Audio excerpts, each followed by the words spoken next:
dipersembahkan oleh Halo para wanita di seluruh Indonesia, apa kabar? Saya Tantri Murdopo, inilah Lady Boss. Hari ini saya akan ajak Anda untuk menuju ke dapur. Kita lihat yuk, ada bumbu apa aja sih di dapur Anda? Pasti ada bawang putihnya, iya kan?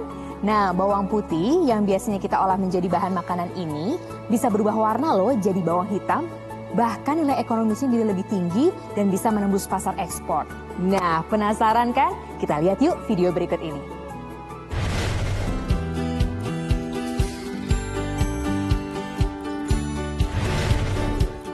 Gaung produk usaha mikro kecil dan menengah atau UMKM memasuki pasar internasional kini semakin terdengar.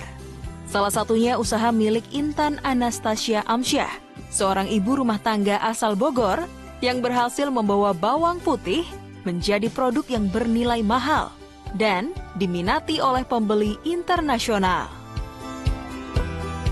Sejak awal berdiri di tahun 2017, Hitara Black Garlic memang sudah berorientasi untuk menembus pasar ekspor. Untuk mencapainya, Intan aktif mengikuti berbagai pameran dagang di beberapa negara di dunia. Hingga kini, Hitara Black Garlic telah berhasil dipasarkan di benua Asia, Australia, hingga Eropa. Juga dapat ditemukan di berbagai marketplace internasional. Melalui ekspor, omset Hitara Black Garlic dapat mencapai 80% lebih tinggi dari penjualan lokal. Tak hanya meraup untung, Hitara Black Garlic pun turut mempromosikan produk Indonesia hingga penjuru dunia.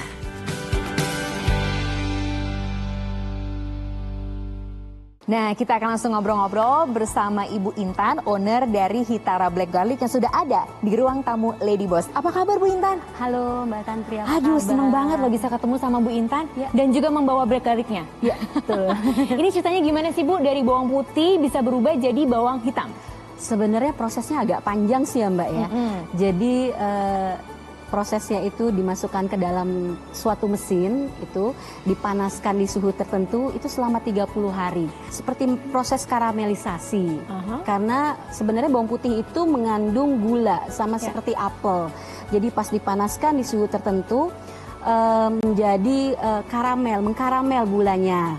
Dan menjadi hitam, manis seperti itu. Memang sebenarnya dia bisa untuk obat herbal ya Mbak ya. Tapi kalau saya ini untuk diperuntukkan sebagai bumbu masak. Karena menurut saya lebih luas pangsa pasarnya kalau dia sebagai bumbu masak. Bumbu masak? Ya. Dimasak atau dipotong-potong? Sebenarnya aja nih sekarang aja yuk, ayo. Oke. Kita ke tempat sebelah sini di kiri saya. Yuk, sini Bu, ikut aku. Kita ke sini, Ibu di sebelah sana. Nah, apa aja ini ceritanya? Saya nggak ikutan ya? Iya, oke, siap Mbak. Ini garlicnya? Ya, itu garlicnya. Kita ada mayones. Ceritanya kita mau buat apa? Kita mau buat mayones garlic bread. Oh. Oke. Kalau di luar sih namanya bruschetta ya. Ya. Jadi kita ambil ini. Ini mayonesnya. Ini mayonesnya. Sedikit aja ya. Sedikit aja boleh. Dicampur sama Black garlicnya kita ambil kira-kira kalau tadi untuk 2 sendok ya kita ambil 3 atau 4. ini dari bawang putih tunggal atau bawang putih yang potong sih? Kalau ini bawang putih tunggal. Tapi dua-duanya bisa dibuat. Bisa Black garlic. Bisa dibuat. Jadi ini kita hancurkan aja seperti ini. Tapi ini bisa dimakan tunggal nggak sih? Maksudnya tanpa dimasak-masak? Boleh, silakan Mbak coba. Yuk kita coba yuk. Jadi ini saya sambil buat. Sambil buat kita cobain. Lucu ya. Ada manisnya, ada asemnya. Ini nggak menyebabkan bau mulut? Enggak. Bau mulut, bau badan enggak.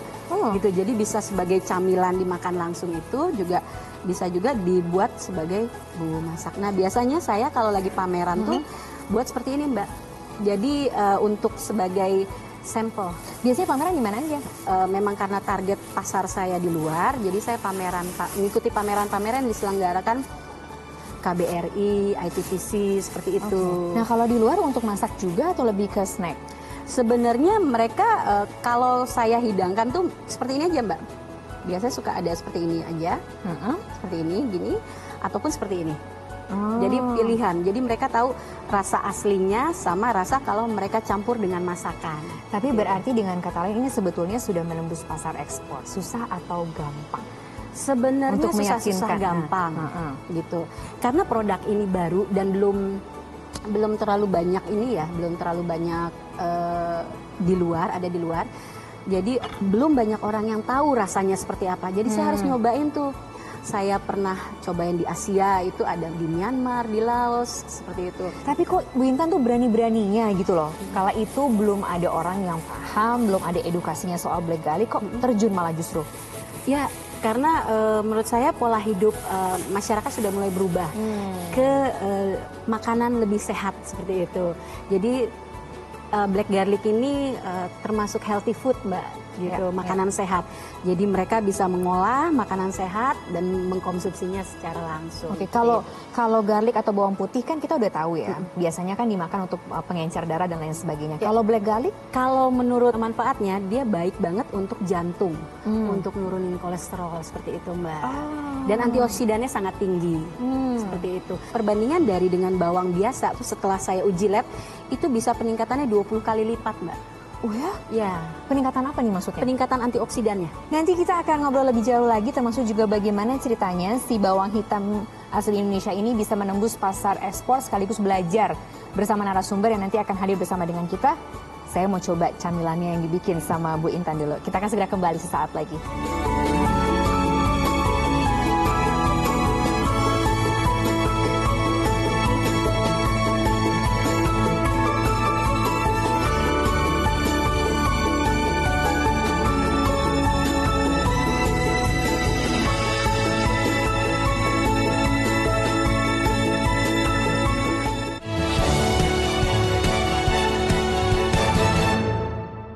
Dipersembahkan oleh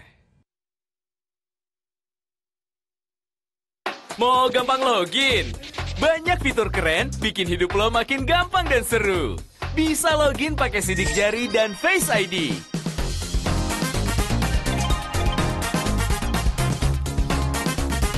Atau ganti nomor rekening pakai nama kerenmu. Bisa dapat mutasi rekening sampai 12 bulan? Download keseruan Brimo sekarang. Brimo, login keseruanmu. Nanti kalau kamu jadi dokter, kamu akan ketemu 3 macam pasien. Pasien yang membayar kamu. Nah, yang kedua adalah sama-sama dokter tuh nggak boleh di-charge. Yang ketiga adalah pasien yang kamu bayar. Apakah ada kekhawatiran bahwa ini risikonya tinggi sekali buat anak-anak? Bagaimana Anda melihat soal risikonya? Kick Andy, bukan keluarga biasa. Jam 7 malam ini. Kalau misalnya lagi pertandingan, jadi saya sama mama ketemu di final ke luar negeri kan, jadinya liburan keluarga. Prime Talk with Rory Asyari, Senin sampai Jumat live jam 7 malam.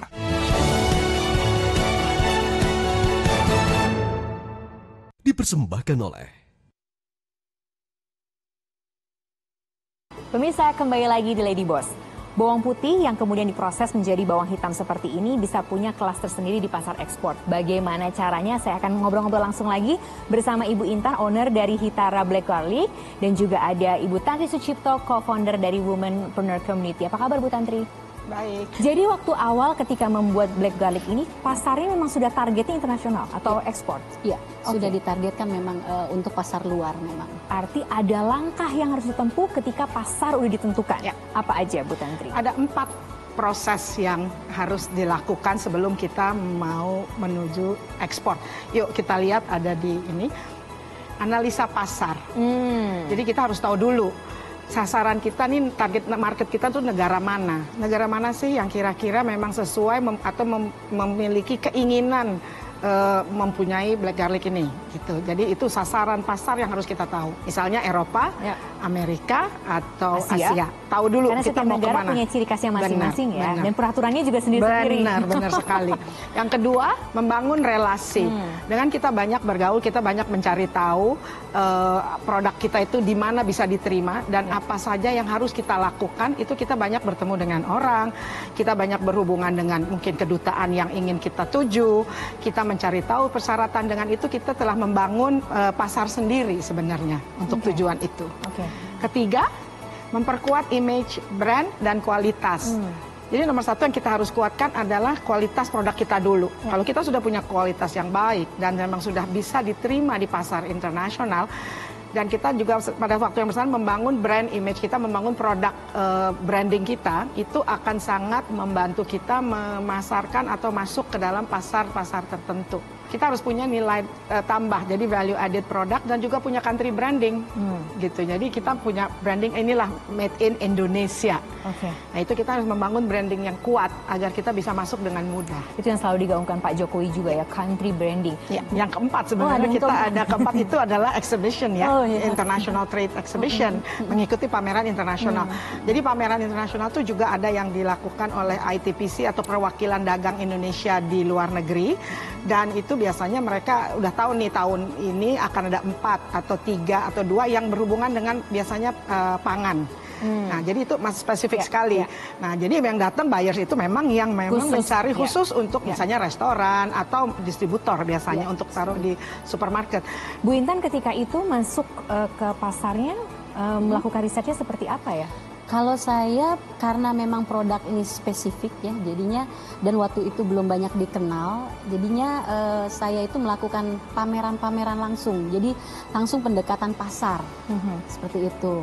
Jadi saya kunjungi negaranya, saya ikut pameran, saya lihat antusias mereka. Nah seperti itu. Itu secara pribadi atau ikut dengan? Sebenarnya secara pribadi Mbak. Biaya mandiri seperti itu. Cuman karena saya tadi yang Ibu bilang ya relasi ya. Saya juga dengan KBRI, ITPC, mereka tiap tahun tuh ada pameran-pameran yang mereka lakukan seperti itu. Nah kita sebagai UKM diundang, kita ikut seperti itu, dan kita memperkenalkan produk kita. Oke, ini ada yang mau bergabung bersama kita, akan nanya juga lewat video, kita tonton sama-sama. Kenalkan, saya Molly. Saya bertanya, jika saya ingin mengekspor produk saya ke luar negeri, bagaimana caranya dan apakah ada izin khusus yang harus dipenuhi? Itu saja, terima kasih. Senyumnya manis banget ya. Adakah izin khusus apa aja sih Bu Tantri? Sebenarnya sih tergantung dari produk itu sendiri dan dari negara masing-masing, karena setiap negara punya persyaratan yang berbeda-beda. Gitu. Misalnya kalau Australia itu sangat susah sekali untuk masuk pangan. Itu persyaratannya luar biasa, sampai kalau sampai tidak ada atau tidak bisa diproduksi atau ditanam di Australia itu baru bisa masuk. Kalau dari segi pangan atau tumbuh-tumbuhan. Tapi mungkin pasar Eropa lebih mudah, atau mungkin pasar Amerika lebih mudah. Kayak Ibu Intan kan sudah masuk Prancis ya. Jadi itu memang pasar yang sudah bisa menerima. Tapi nomor satu yang paling harus punya terutama untuk pangan adalah sertifikasi yang berhubungan dengan kesehatan. Itu HACCP. Nah, itu bisa di Google nanti itu apa, itu persyaratan yang mutlak harus ada. Tapi berarti apa yang bisa dibagi? Persyaratannya seperti apa? Ataupun izin-izinnya seperti apa? Karena pangan ya ini yang dibawakan. Nah, kebetulan memang sama seperti yang Ibu bilang juga, itu ada HACCP. Kebetulan alhamdulillah saya dapat dari fasilitas dari Kementerian Koperasi, Mbak. Jadi saya difasilitasi untuk dapat sertifikat HACCP tahun 2019 kemarin. Seperti itu. Nah, terus ada lagi saya perlu sertifikat fitosanitari. Seperti itu. Nah, itu dari Kementan. Ya, dan ada Certificate of Analysis dan Certificate of Origin. Itu SKA. Surat keterangan asal produk. Itu kita karena ada beberapa kerjasama ya Ibu ya dengan negara-negara yang untuk membebaskan bea masuknya produk itu ke negara mereka. Jadi ternyata memang ada beberapa izin-izin yang harus dilakukan, tapi yang penting juga ini sesuai dengan standar negaranya, tujuan negaranya yang penting di mana yang ingin dituju. Kita masih akan ngobrol-ngobrol, termasuk juga ada pertanyaan lagi melalui email yang akan kita segera bacakan, makanya jangan kemana-mana, tetaplah di Lady Boss.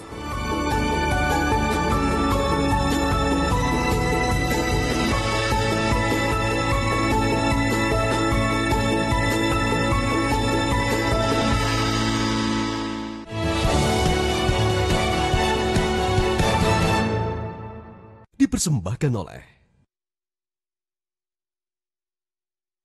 buat pecinta game Mobile Legends. Jangan lewatkan misi-misi apik memenangkan pertandingan turnamen Mobile Legends musim ini. Asyiknya nonton Mobile Legends tanpa menguras kuota internet. Bill pindah itu sebenarnya kalau dari perspektif itu karena apa? Terus kan memang ada masalah, ya mungkin memang ada masalah. Tayang pertama kali di TV digital terestrial pertama dengan jangkauan nasional. MPL Indonesia Season 6 live Sabtu dan Minggu jam 6:30 sore dan jam 6:30 hanya di Magna Channel. Metro Pagi Prime Time setiap hari live jam 4:30 pagi. Mau gampang login? Banyak fitur keren bikin hidup lo makin gampang dan seru. Bisa login pakai sidik jari dan Face ID.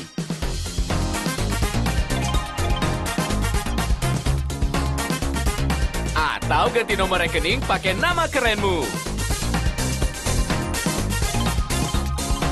Bisa dapat mutasi rekening sampai 12 bulan? Download keseruan Brimo sekarang. Brimo, login keseruanmu.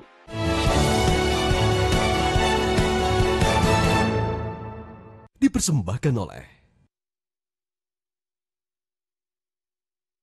Pemirsa, kita kembali lagi di Lady Boss. Ada yang mau tanya langsung, ini dari Yogyakarta melalui email Astrimi. Kita baca sama-sama. Saya mau sharing sedikit. Oh, ini kayaknya panjang sharingnya. Dulu saya pernah jualan tas, lalu ada customer yang beli dalam jumlah yang cukup banyak. Ternyata produk yang saya jual kembali, kesalahannya tidak ditempel nama produk di dalam tas saya, sehingga disalahgunakan dengan orang lain. Setelah itu saya baru menyadari jika penggunaan nama brandnya kemudian adalah nama brand, bukan nama brandnya dia gitu loh Bu. Jadi ketika jumlah banyak, terus diganti brandnya. Bu Tantri komentarnya. Tergantung bagaimana awal perjanjiannya. Biasanya kita nanya ini mau branding kita pakai nama kita sendiri atau dia mau private label pakai brandnya dia. Itu dari awal? Dari awal kita udah harus tahu. Jadi kalau saya bilang saya mau beli tas kamu atau garlic ini 50 ton, Mbak Intan bisa nanya, ini mau pakai nama siapa, ini bisa branding saya, mungkin harga jadi lebih murah karena ada nama branding saya, atau kalau private label harga bisa jadi berbeda gitu. Jadi memang dari awalnya sudah harus jelas ini tujuannya untuk apa. Dan tidak salah dilakukan apabila diganti brandnya? Boleh saja, itu ada namanya private label atau white label, tergantung bagaimana perjanjian awalnya. Oke. Bu Intan melakukan hal seperti ini? Ya, tapi memang untuk Mbak yang tadi ya mungkin ada gunanya untuk melindungi hak cipta merek. Paten. Ya, hak cipta merek. Jadi seperti saya, Hitara Black Garlic ini sudah saya daftarkan dan alhamdulillah udah keluar juga. Ya. Jadi kalau Mbak nanti mau buat Hitara Black Garlic nggak bisa Mbak, izin saya dulu. Itu sedari awal? Ya, itu sudah dipatenkan. Jadi tidak ada orang bisa mengakui lagi merek itu. Karena udah tercatat di Departemen Kehakiman. Ya, itu dicatat ya para wanita di seluruh Indonesia. Kayaknya tipsnya banyak sekali loh hari ini. Tapi ini sekarang berarti ekspor impor masih ekspornya masih jalan ya? Masih. Karena pandemi seperti ini? Sebenarnya masih, tapi memang bukan saya yang melakukannya. Jadi kebetulan saya tergabung dalam BRI Inkubator. Gitu. BRI sangat membantu saya untuk melakukan nego dan untuk penjualan ini keluar seperti itu. Dan ada marketplace-nya juga sih dari BRI untuk menampung produk-produk saya terutama ya. Bahkan juga untuk pasar ekspor. Pasar ekspor. Jadi ada namanya Indonesia Mall, itu menampung produk-produk saya dan yang melakukan penjualan di Indonesia itu Indonesia Mall.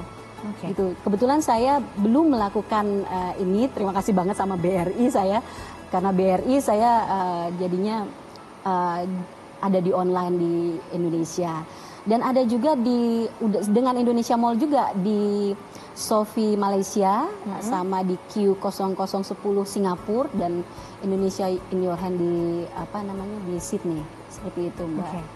Tapi kan juga untuk bisa masuk ke dalam sebuah marketplace itu kan juga ada kurasinya juga kan. Berarti produknya juga sebetulnya memang dari awal sudah produk-produk yang internasional gitu ya Bu Tantri? Memang biasanya sudah dikurasi dan memang mungkin dalam hal ini tim kurasinya BRI sudah tahu standar internasional itu seperti apa, dan standar yang bisa menjadi inkubator mereka itu benar-benar sudah ada tahapannya. Dan saya pikir ini sudah menjadi produk champion atau produk unggulan Indonesia. Berarti kan harapannya bisa ada lagi wanita-wanita Indonesia di seluruh provinsi ini yang bisa mengikuti jejaknya Bu Intan. Nah itu berarti apa yang bisa dibagikan Bu Tantri? Apa catatan pentingnya hari ini?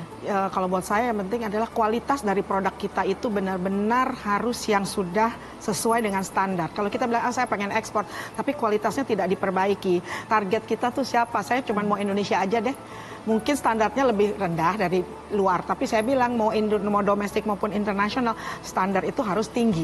Agar ketika kita mau pengembangan usaha atau masuk ke pasar baru, itu akan jauh lebih mudah.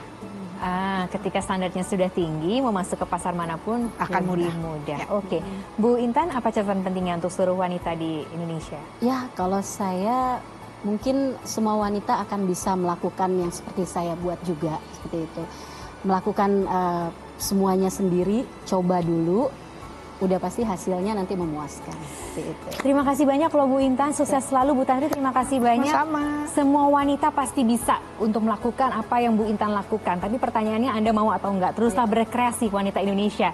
Jadi kalau Anda ada pertanyaan ataupun juga ingin mencari informasi lebih lanjut, silahkan email ke ladyboss.metrotv@gmail.com. Nanti akan kita bacakan juga di setiap penayangannya, setiap hari Minggu jam 15 waktu Indonesia Barat, hanya di Metro TV. Sampai jumpa.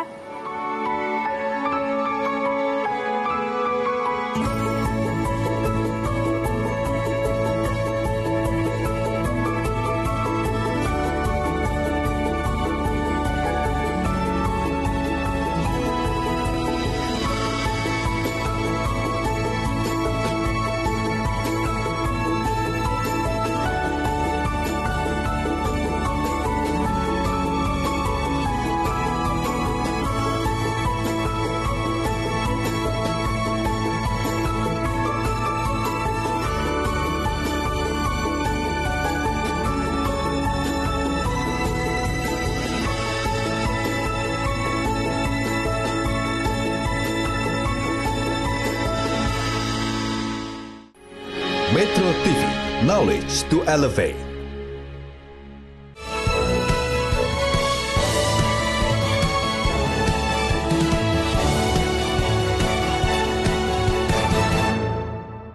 Dipersembahkan oleh